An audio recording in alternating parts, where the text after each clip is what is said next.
All right. Let's go ahead and find our seats so we can begin Revelation 14.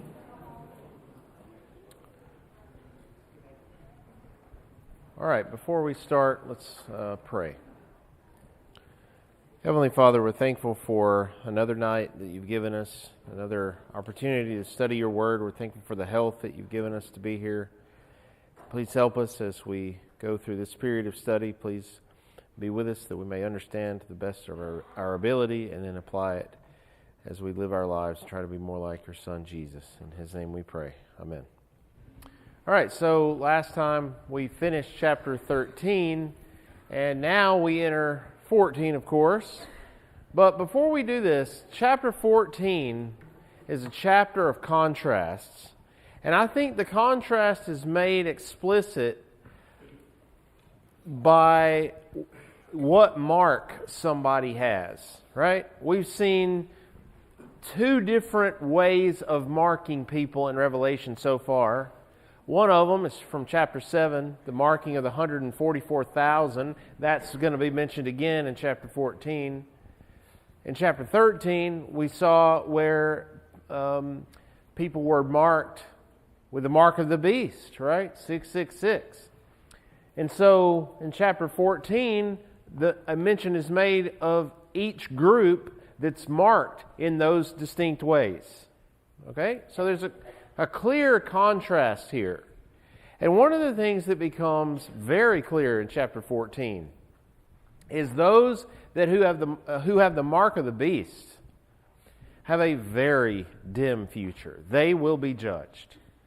But those who have been marked, and in 14 it says with the name of the Father and the Son, they have a very different future. So given that there are these two extremes, which has been brought up before in the book of Revelation, but I think is made pretty clear in chapter 14, we have this question. The side that is marked with 666, the mark of the beast, they're going to lose. And that is becoming more clear throughout the book and will become abundantly clear toward the end of the book. But you have to wonder if some of the people to whom John is writing aren't tempted by the losing side. But this brings up a question not just for the original recipients of Revelation, but also for people at any time. Why would you choose the losing side? Why would anyone at that time choose to have the mark of the beast and not the mark that the 144,000 will have? Anybody think of why? Why would that be a temptation? Yeah.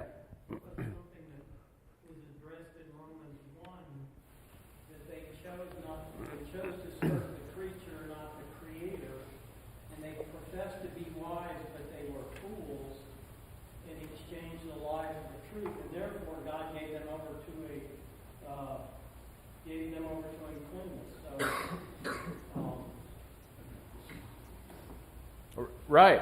And why would somebody choose that? Right? Why would somebody choose to serve, for example, serve the creature rather than the creator? Yeah. To be affiliated with the powers that be at the time, which would be a lot more comfortable. Right. Absolutely. I mean, think about what was said in chapter 13. There's going to be a mark, and it's going to dictate whether you can buy or sell. In other words, this is going to affect whether you can put food on the table for your family. Let me tell you, when that's at stake, things get really serious really quickly, right? You're talking about putting food on the table, and that's going to be affected by which mark you have, right? So life would be a lot easier if you chose what ends up being the losing side. All right? Yeah, absolutely. Why else? Anybody think of other reasons why you might choose the losing side? It's a lot more fun. In what way? Right? You don't have to sit... Well, I'm sorry. Yeah, exactly. You don't have to be so, maybe you could say, regimented in your behavior. If I do this, it's not that bad, right? I was teaching a class today. We were talking about the distinction between the Christian concept of sin and the concept in Greek and Roman culture. It's not that they didn't have an idea of doing things morally wrong, and there were writers who said you shouldn't do these things. But it's not the same, I don't think. I don't think it's the same concept as the notion of sin. So in that case, it's not, the distinction is not, well, Christians were moral and everybody else wasn't. That's not the distinction. But the distinction was the conception of sin. And when you have the right conception of sin, your decisions matter, but from a negative point of view, that means that it isn't as much fun, like Steve said. All right? Why else? Anybody think of any other reasons why? Yeah. I would say that the majority of people, either then and now, have no concept of eternity. They only live in the now. Right. Yeah, exactly. And that's one of the most powerful things about Revelation. Revelation is wanting people to think about the future. And also think about this distinction between appearance and reality. It looks like things would be much easier for you or for me to choose the losing side. But in reality, they are in fact the losing side. They may look like they're winning right now. They're not going to. That's what Revelation, I think, wants to say over and over again in various ways, right? So, Revelation makes it sound, because it is, obvious which side you could choose. You should choose, is what I should have said. You should choose. But were there people who presumably chose the wrong side? I mean, let's just ask the question in a more explicit way. Were there people who read this book that you think chose the wrong side? You think that's entirely possible? I don't know why that wouldn't be the case, right? Why? Because they're human beings who read this. These aren't just sometimes we think about these early Christians, they're just like super Christians. They're different than we are. They were different than we are. Let me get my verb tenses right, okay? No, they're not. Again, I messed it up again. No, they weren't, right? I act like they're still living and we're dead. So that's how messed up I am, right? So no, it's the same, basically. Our experience is the same. So I would assume, I feel pretty confident, there are people who read Revelation that they chose the wrong side. And we read, I don't think it was last class, I think it was a week ago now, we read about people who in the early church, they renounced their faith. Remember? We read that passage from Pliny. He said there were people who, they asked them, are you a Christian? They said, nope, we're not. We're out. We can't do this anymore, right? Some denied that they had ever been, that they had renounced the faith 15 years ago or whatever it was, right? Yeah. Is it possible to draw a comparison with the priests, the Jewish priests, that they saw that this was the Christ? They knew the prophecy, yet they did not confess him because they loved the praise of men rather than the praise of God. Well, there were some that were for sure that way, right? The Pharisees, some of the Pharisees, for sure. Yeah, absolutely. And I think here you might even say this is even worse, because the people who read Revelation, these are Christians or were Christians, right? And so maybe even in that case you could say that's more egregious than the priest that maybe you mentioned.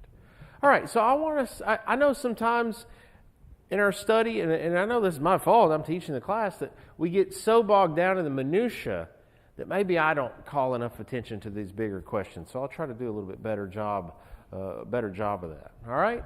So let's be thinking about these issues as we go along. Okay, so I do want to summarize 13 before we get into 14. Just remember, we got these two beasts that are introduced in 14. The sea beast, which I think represents the Roman Empire generally.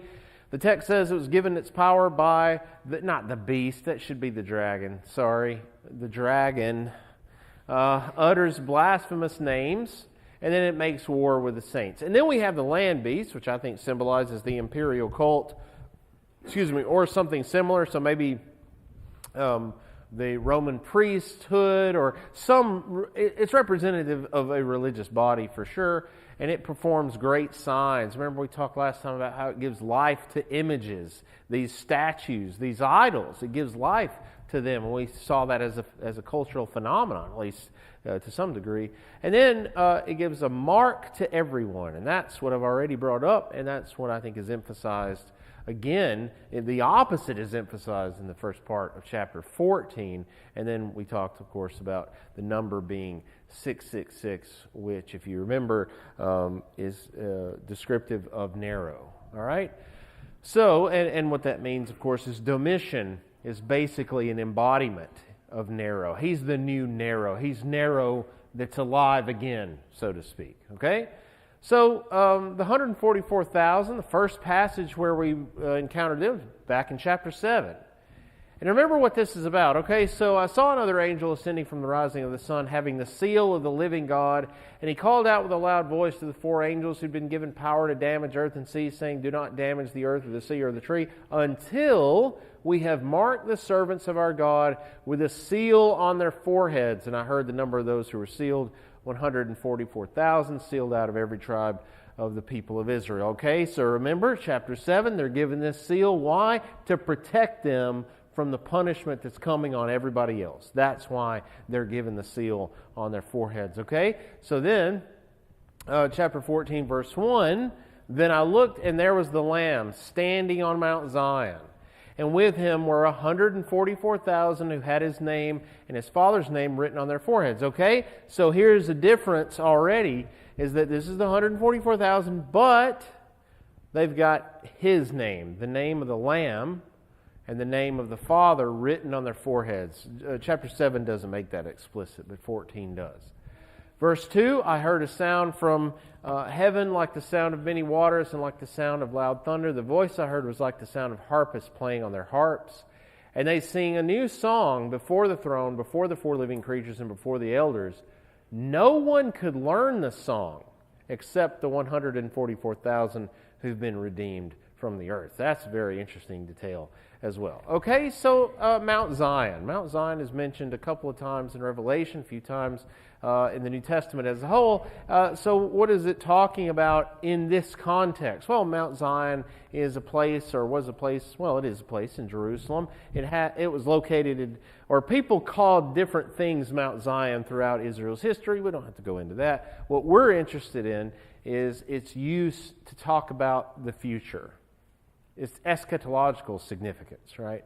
So you see this in Joel 2:32. "Then everyone who calls on the name of Yahweh will be saved, for in Mount Zion and in Jerusalem there shall be those who escape, as Yahweh has said, and among the survivors shall be those whom Yahweh calls," right? Another passage is Micah 4, verses 6 and 7. "On that day, says Yahweh, I will assemble the lame, gather those who have been driven away, those whom I have afflicted, the lame I will make the remnant, those who are cast off, a strong nation, and Yahweh will reign over them in Mount Zion, now and forevermore." So again, these passages emphasize, and there are others, by the way, as many of you probably know, there are others we could look at that clearly point to this future time where God's going to do something new, you might say, from Mount Zion.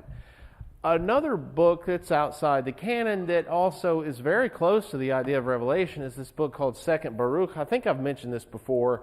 This is dated to about the end of the first century. This is talking about the Messiah. So I think it's important to look at this passage because this tells us that there were some Jews at the time of Jesus who, or at the time the Revelation was written, who would have certainly made the connection that Revelation 14 makes. The last leader of that time will be left alive when the multitude of the hosts will be put to the sword, and he will be bound, and they will take him up to Mount Zion, and my Messiah will convict him of all his impieties, and will gather him and set before him all the works of his hosts. And afterward they will put him to death. Protect the rest of my people, which will be found in the place which I have chosen. His principate will stand forever until the world of corruption is at an end, until the times aforesaid are fulfilled. Okay, so this is the vision that he has. That's the interpretation of the vision, that the Messiah is going to come to Mount Zion. He's going to defeat the evil one. That's the hymn. I probably should have made that more clear. He's going to defeat him, and he's going to reign there forever and ever. Okay, again, very close to Revelation. Language is different, but conceptually it's quite close. Okay, so Mount Zion is a natural location for this verse. And then it says 144,000 had his name and his father's name written on their foreheads. Okay, so John is seeing this, and to have the name of God and the name of the Son on the forehead, it's a little bit, just from the perspective of thinking about him seeing it's a little bit problematic, right? I mean, there's not a whole lot of room on the forehead, so maybe John has in mind the phenomenon that's known as the nomina sacra. What that means is, that's a Latin name which means the sacred name or the sacred names. And this is when in like manuscripts, biblical manuscripts, you see the divine name and it's abbreviated. That's all that means. So perhaps what John is seeing on the forehead of the 144,000 is the abbreviated names of God. I think that's probably what's going on. Otherwise, I just can't really picture it. Maybe I'm wrong about this, but I can't really picture it. So let me show you an example of the nomina sacra. So this is the first line of Matthew. So this is the book of the genealogy of Jesus, right? That's Jesus. It's two letters and there's a line over it. And that's because here in Greek it's Iesu, which is genitive. So that's the first and the last letter in that word Jesus, or of Jesus. And then we've got Christou here. You see that looks like an X. Yeah, thank you. I don't know what to do with that. Yeah, right here, that's an X, or it looks like an X. And then this is what's the equivalent of U, and so that's Christou, right? And then Huios, it's got son of David. That's what that is. But anyway, these two, yeah, y'all can stop. So you've got three of them here. Jesus, Christ, and Son, but it's written in shorthand. Okay, so this is called the nomina sacra. Maybe that's what he's got in mind. That makes a lot more sense than the full name. You have this in Hebrew, by the way. Sometimes in the Dead Sea Scrolls, which are the earliest manuscripts that we have, it'll have the divine name written, and it'll have 4 dots above it. So maybe that's an early account. But even in the Old Testament, you have a shortened version of Yahweh sometimes, which is just the letters, the equivalent of Y and H. All right, so maybe that's it too. All right, so I just thought I'd explain it just from the standpoint of realism. Does this make sense? Okay, a few people said yes. That's good enough for me. All right, so if you don't understand something, just you can ask me, and I'll be able to tell you I don't know. No, I'll try to explain it afterwards. All right, so maybe that explains what's precisely written on their forehead, something like that. He talks about the voice that he hears, and then it says they sing a new song. Right? We've seen the new song mentioned before, but the new song is actually given in the text before, but it's not here. Did John learn the song? That's an interesting question. Doesn't sound like it. He knew that they were singing it, but it doesn't sound like he learned it, right? No one could learn it except the 144,000. That's an interesting passage. You'd like to know more about that? Maybe we'll find out one day. Certainly hope so, right? Okay, so continuing on in the passage, and this is the most difficult part of the passage, verse 4. It is these who have not defiled themselves with women, for they are virgins. These follow the Lamb wherever he goes. They have been redeemed from humankind as first fruits for God and the Lamb, and in their mouth no lie was found. They're blameless. Okay? So everything's clear except the first sentence. If we take this in a literal fashion, what does this mean? This means 144,000 are men. Period. There's no way to understand that otherwise, because it says they've not defiled themselves with women. It doesn't say they haven't defiled themselves and they're virgins. If it said that, then you could say, okay, these are men and women. No, they haven't defiled themselves with women. These are just men. All right? Can that possibly be what it means? Well, let's look at the other possibility. And I think we ought to understand this as metaphorical instead of being a reference to male celibacy, right? If it's a reference to male celibacy as the 144,000, we have an idea here that's completely unprecedented. And when we have something that's completely unprecedented in Scripture, I think we've got to be very careful about accepting that as a position, right?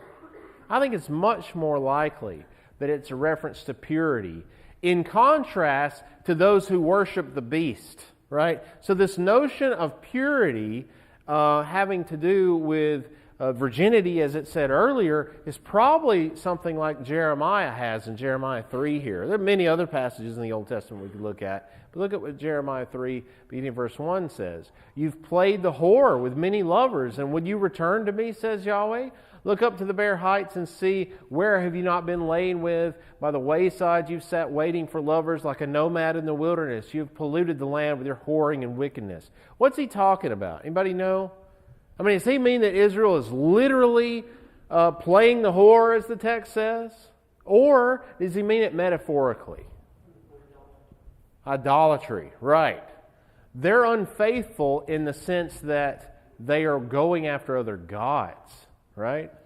Well, in the context, that would make sense for the 144,000 that they haven't done that. I think that's probably what's being said when it says they haven't defiled themselves with women, they're virgins. Otherwise, again, I mean, we got a completely unprecedented passage, and I don't know what to do with it. And I just don't think that makes sense within Scripture as a whole, really at all. Any questions or comments about this passage that I think is difficult, but I think I'm fairly confident this is correct. Questions? All right. So then we see the messages of these three angels. Now the rest, I have to admit, the rest of 14 is almost looks like a bit of a hodgepodge. It doesn't flow as well as some of the other passages that we have.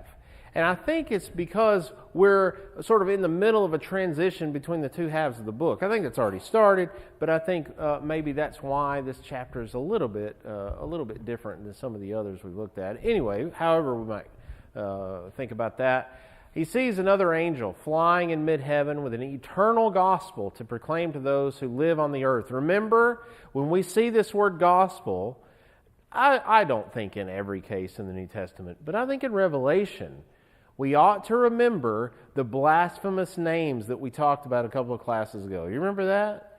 There is an inscription which talks about the work of Caesar as being, the message of Caesar as being a gospel. Right? So when he says eternal gospel, this has ramifications because, as we'll find out in just a few verses, the entity that claims they have the gospel is going to fall. In spite of what so many people think, Rome is going to fall. Their good news is going to cease. This good news isn't. And that's, I think, why, at least in part, why he refers to it as an eternal gospel, right? So an eternal gospel to proclaim to those who live on the earth, to every nation and tribe and language and people. He said in a loud voice, "Fear God and give Him glory. For the hour of His judgment has come, and worship Him who made heaven and earth, the sea and the springs of water." This is why one of the reasons why I asked the question like I did at the very beginning. Why would somebody choose the losing side? And I think that question is predicated upon, when you look at statements like this, This angel is giving a message for everybody. Fear God and give Him glory. I mean, do you think that's a little bit silly that Christians would need to hear that? Shouldn't they already be fearing God and giving Him glory? Shouldn't this be such an obvious choice? But as we all said at the beginning, it's not so obvious. It's not so easy. That's why this is here. That's why there are so many passages in the New Testament written to Christians about how we need to have faith. Right? It's because this is not a world problem. I mean, it is, but it's also a Christian problem. And that's why I think we have passages like this. Okay? So again, though, it says fear God. Not Caesar, the real God. Give Him glory. Give Him honor. That's what glory, I think, means here. The hour of His judgment has come. Worship Him who made heaven and earth. I haven't really talked about this a whole lot. Maybe we did a little bit, but this idea about why choose the losing side, and I think somebody said, or I think more than one person said, it'd be a lot easier, right? And even from just a logical perspective, is it easier to serve something we can see, we can experience with our senses, or some abstract concept? And I don't mean just an abstract concept, but I mean from our standpoint, an abstract concept that's God. There's no question. I think this makes sense as to why people were tempted to worship idols, right? Here, though, he says, you worship the God who made heaven and earth, the sea, and the springs of water. Okay, maybe you can't see Him. Maybe His manifestation is not as clear as Caesar's is, or any other Greco-Roman gods for that matter. But this is the real God that you need to fear, and you need to give Him glory, right? Okay, so continuing on, then another angel, the second one, said, Fallen, fallen is Babylon the Great. She's made all nations drink of the wine of the wrath of her fornication. I think verse 8 gives further reason to think about verse 4 in the way that I said a few minutes ago, that it's metaphorical, because it mentions Babylon and the wine of the wrath of her fornication. What on earth does Babylon have to do with anything, right? Why is he talking about Babylon here? Well, Babylon the Great is mentioned 6 times in Revelation: 14:8, 16:19, 17:6, 18:2, 10, and 21, right? So several times in this second part of the book of Revelation is this mentioned. In other apocalyptic works dating about the same time, we've looked at passages from both of them now, 4th Ezra and 2nd Baruch. These are written toward the end of the 1st century. Always refers to Rome. Always. Okay? And it's based upon parallels that one finds in the destruction of the first temple by the Babylonians in 586 BC and the destruction of the second temple in 70 AD. Right? You've got an enemy force who comes in and destroys the temple, and in both cases, it's hard to put into words how traumatic that would have been for the people, right? All we have to do is think about a book that we don't ever talk about, and that's Lamentations. If you want to know what it was like to go through the destruction of Jerusalem in 586 BC, read Lamentations. If you want to know what it was like to go through it in 70 AD, maybe read 4th Ezra, right? So, this was a major event. And so, but because of this first destruction, Babylon becomes like a cipher for this nation that has destroyed the temple, and clearly here it means Rome.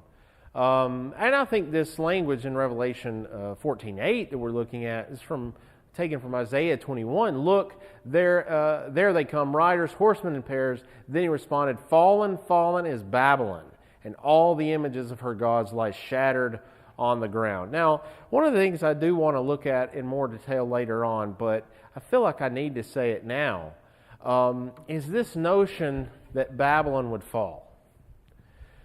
Okay, so here we are. I think we're at the end of the 1st century. And you've got this person, in a province in Asia Minor who's saying Rome is going to fall. But what verb tense is this? Fallen. It's past.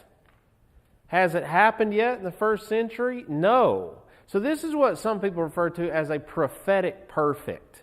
And what that means is it's when the prophets talk about something in the future as if it's already happened.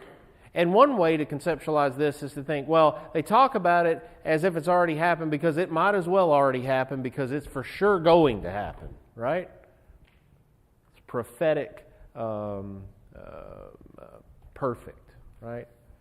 So the shocking thing, though, like I said, you got somebody here, this writer of this little group of people who worship this guy who's crucified, and he's talking about Rome falling. Give me a break, right? At the end of the first century, Rome's going to fall? Whatever. I mean, that's just like crazy talk, right? And this is one of the reasons why, when people talk about how, well, Revelation maybe is written in this way because they were afraid that the Romans would get a hold of it and read it, and they would be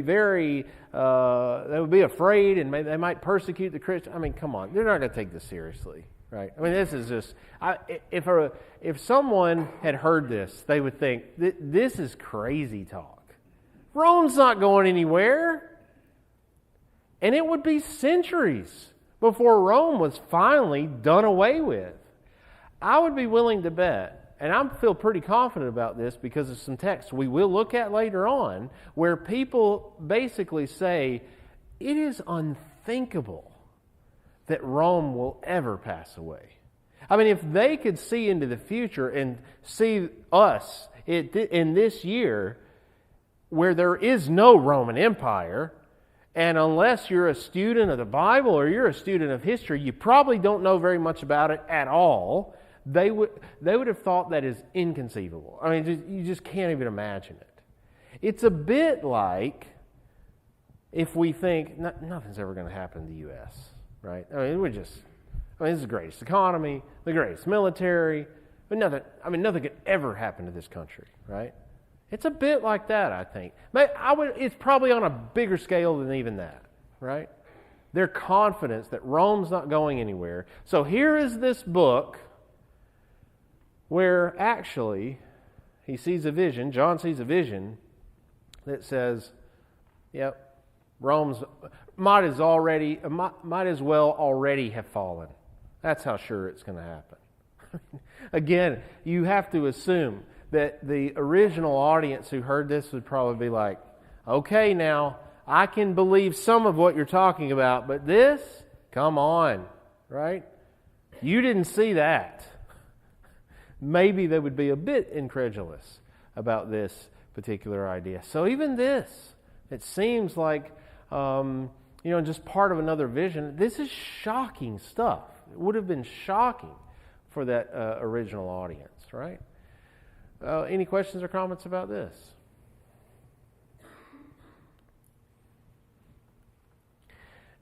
And let me add one more thing. I think this speaks to something I mentioned a little bit earlier tonight, and that is, here's this perception and reality distinction. From a perception perspective, I guess, like I said, there is no indication at that point that Rome's going to fall. Later on, when there's such political upheaval and you've got this conflict between the Roman armies, for example, and the emperors and the senate's involved, and okay, then somebody might say, all right, we better do something, right? Or later on, when the Visigoths are a problem, okay, maybe then you think, we've got to do something. But not in the first century. Yes, they've had problems. Yes, they've had disagreements and political upheavals, but nothing that would suggest this is going to happen. So everything as far as their perception was concerned would say this cannot happen. This is impossible. And yet, God says, no, the reality is they might as well already be gone. And yet it's hundreds of years before they're actually no longer really an entity, right? And I think it's interesting that even in the Middle Ages, people wanted to hold on to this idea of the Roman Empire, even though it had died for a long time previous to that. All right?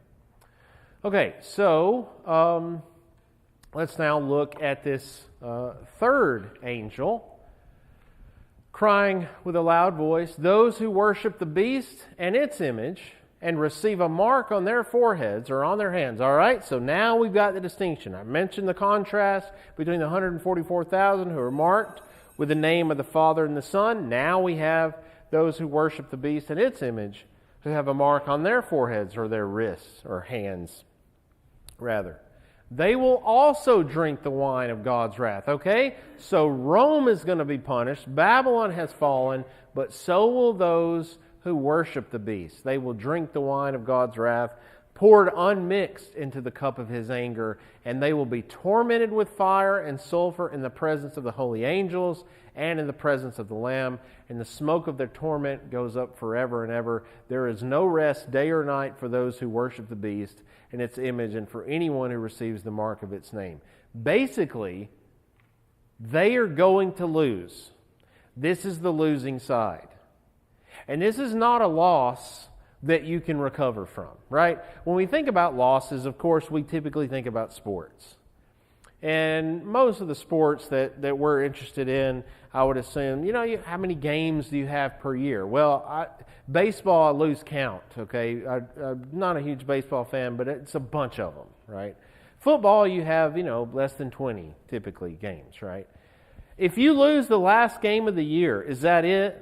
No, you got next year, right? Everything starts all over. The beginning of a sports season is very exciting because no one has any losses. There's so much hope. There's so much potential. And even if you lose early in the season, depending on the sport, you can come back, right? So a loss, it's interesting to me how losses in sports seem like this monumental deal, but they're quickly forgotten. I mean, we got the Super Bowl coming up, right? I don't really know when it is, but it's soon, okay? And I mean, it's, the game of the year for many people, right? Well, whoever loses that game, is that it? I mean, they're done, right? That's it. They'll never have a team again. They'll never have another chance. No. It's a big deal to lose a game like that, but you got next year, okay? There's no coming back from this loss, right? That's my point. This is a different kind of loss. And that's why you need to choose the right side. I need to choose the right side, okay? The other thing here that I want to bring up we've talked about this more than once. It says, those who worship the beast and its image and receive a mark on their foreheads or their hands. It says worship the beast. Does that mean that everybody in this group absolutely is convinced that the emperor is God or becomes God when he dies? And they firmly believe that, and they're devoted to that. Or do you think this group consists of people who just kind of go along with everybody because it's easier? And so, okay, yeah, I've got the mark of the beast. I've got the mark in the forehead, I'll get it right in a minute, forehead and the hands, right? I mean, is it possible you got that kind of people, those kind of people in that group? Absolutely. Who knows? It may be most people in that. Dee asked that question 2 classes ago. It's a fascinating question. How many people really believed that the emperor was all these things he said he did? I mean, like really believed it. It's impossible to say, but not everybody. Almost certainly, right? Yeah. But if you look at Romans 1, if you don't worship and glorify and serve the Creator, right. You worship and glorify and serve Yeah. the creature. Exactly. You are still going to drink the cup of wrath. Right. Whether you believe that Caesar is God Right. or not. Right, exactly. Because either way, you're serving something. You're serving somebody, right? Maybe you're not 100% invested in this worshiping the beast. But like you said, like you're saying, it doesn't matter because you're not serving the Creator, and you're not honoring Him and giving Him glory, as we saw in the previous passage. All right? Anything else before we end? I think that's all the time we have. All right, thank you. We'll continue. Yeah, sorry. Yes.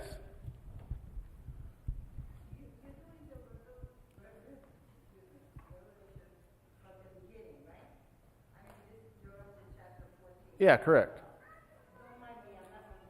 Okay. Okay, and you have divided this into two groups. The ones that believe and the ones that are going to, on my word, hell. Okay. Because this is what it created. Okay. And what I want to know is how does Caesar become a gospel? How did Caesar become a gospel? Gospel, king, worship. How did Caesar do that? Caesar don't have, those who believe in the good Lord, I am, is I am. Right.